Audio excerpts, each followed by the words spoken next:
The ANC resolution says we are the disciplined force of the left, and the ANC is anti-imperialist.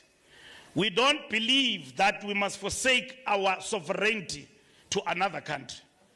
We believe in multipolarism, not unilateralism of the United States of America, which behaves like a world policeman and want to tell countries what to do.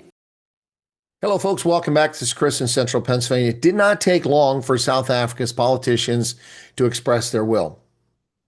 After Secretary of State Marco Rubio posted a Substack statement which excoriated South Africa for its racial grievances and racial revenge and its race policies against its population, charging the ANC with these behaviors, it was predictable.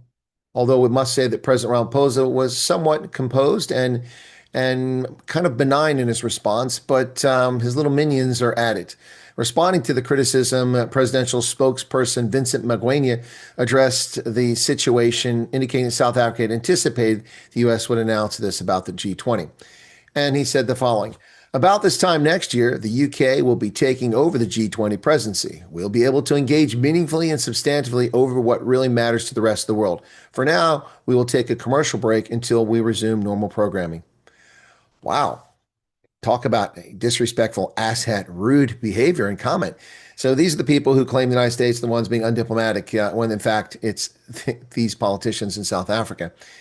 We'll take a commercial break and resume normal programming. No, you won't. The normal program of race baiting and attacking minorities, racial minorities in South Africa will not be tolerated by the U.S. government. I don't know what that means, but instead of seeing that as an alarming statement and shutting their claps, South African politicians are striking back, and this is foolish. A bold statement from Vincent Magwenya. Well, who will be the first to be thrown under the bus? Meanwhile, Foreign Minister Ronald Lamola strongly defended the government's policies aimed at redressing historical injustice stemming from apartheid. Of course, completely ignoring 30 years of ANC rule, trillions of rand squandered or pilfered and looted by the ANC and its politicians. And the situation today is a consequence of 30 years of ANC rule, not 40 years of National Party rule.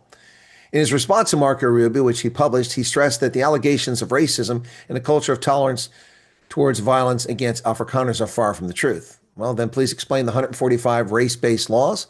We're waiting for your answer.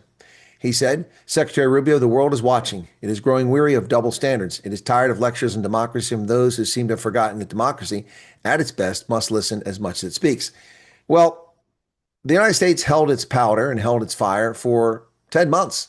As South Africa insulted us, excluded us from meetings when we sent diplomats to go to. Then when they didn't like what the U.S. diplomats had to say in the meetings on the sidelines of the G20 building up to Leaders Summit, they simply doxed them and exposed who they were when it was nobody's business. Yeah, the behavior of South Africa is reprehensible, and this shows that they haven't gotten the message. He said, we do not seek your approval for our path. Our path is our own, chosen by our people and guided by our sovereign laws. But we do seek and will always extend a hand of respectful partnership. No, not with that arrogant asshat attitude, asshattery. No, South Africa is violating United Nations sanctions where they're sending helicopters to a sanctioned warlord in Libya.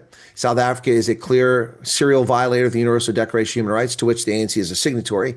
And they simply refuse to respect private property rights, violating their own constitution. Section 25 clearly calls for fair and just compensation for people who have their land expropriated in public interest. But the expropriation without compensation law says you can take property with nil compensation.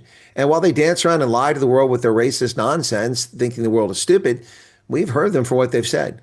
It's pretty clear. The Deputy President, Paul Mashatile, when asked this question last year, said, nil to me means nothing. And Deputy President, I agree with you. Nil means nothing.